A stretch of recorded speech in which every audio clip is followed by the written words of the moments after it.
Hello everyone, यो चाहिँ हाम्रो रेस्ट रुम हो। अहिले स्याटरडे नाइटको ड्युटी सकेर चाहिँ एकछिन रेस्ट गर्दैछौँ। ड्युटी सकेर खिसुक्सातिर लागि। खिसुक्साबाट चाहिँ यो हाम्रो कम्पनी देख्न सकिन्छ। नजिकै छेउमै खिसुक्सा छ। आउने बित्तिकै फ्रेस भएर 8:20तिर सुतेको थिएँ र उठ्दाखेरि चाहिँ 1:20 भइसकेको थियो।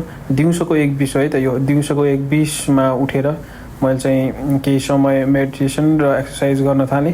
10 मिनट जस्तो चाहिँ मेरो रेगुलर नै हुन्छ। उठिसकेपछि डे होस् अथवा नाइट होस्, ड्युटी जति बेला भए पनि म जति बेला उठ्छु, उठेको ठ्याक्कै 5 देखि 10 मिनट जस्तोमा चाहिँ एक्सर्साइज र ध्यानको हुन्छ।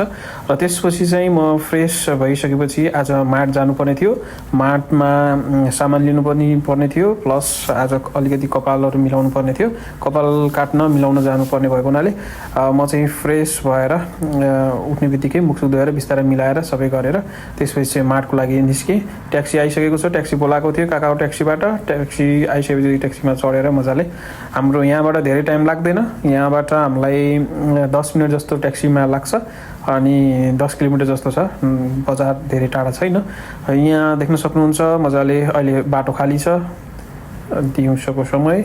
र म कपाल काट्ने ठाउँमा पुगिसकेको छु। कपाल काट्ने ठाउँमा, कपाल मिलाउने ठाउँमा पुगिसकेपछि तपाईँहरू देख्न सक्नुहुन्छ यहाँ चाहिँ म मजाले कपाल काटेर अब केही समयमा चाहिँ रेडी भएर माटतिर जाँदैछु। माटतिर सामान लिएर फर्केर त्यसपछि आज साँझको ट्रेड हुनेवाला छ, किनभने अहिले मार्केट भोल्युम राम्रो हुँदैन दिउँसोतिर।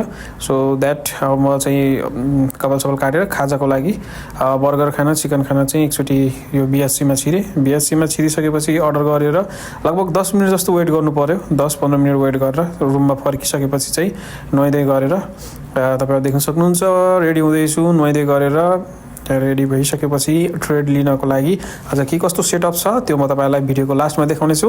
र धेरै साथीहरूले यो डेमो अकाउन्ट हो भनेर पनि भन्नुभएको थियो। लेट्स सी, म तपाईँलाई लास्टमा भिडियोको लास्टमा चाहिँ त्यो अकाउन्टको पुरा डिटेलै राखिदिन्छु है त। डिटेल राखिदिन्छु, आफै चेक गर्दा पनि हुन्छ डेमो हो कि के हो त्यो चाहिँ आफै चेक गर्नु होला है त गाइस। यो चाहिँ मेरो ट्रेड भयो।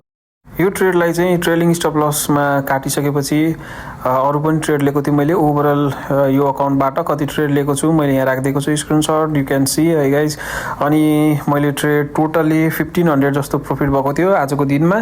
सो 6 ट्रेडमा 4 ट्रेड विन भएको थियो भने 2टा चाहिँ स्टप लस हानेको थियो। सो मैले स्क्रिनसटहरू र डिटेलहरू राखिदिएको छु, यु क्यान चेक है। एन्ड यो अकाउन्टको बारेमा पनि मैले अकाउन्ट डिटेलहरू राखिदिएको छु, यु क्यान चेक है त गाइज। लास्टसम्म चाहिँ भिडियो हेरिदिनु भएकोमा thank you so much every one.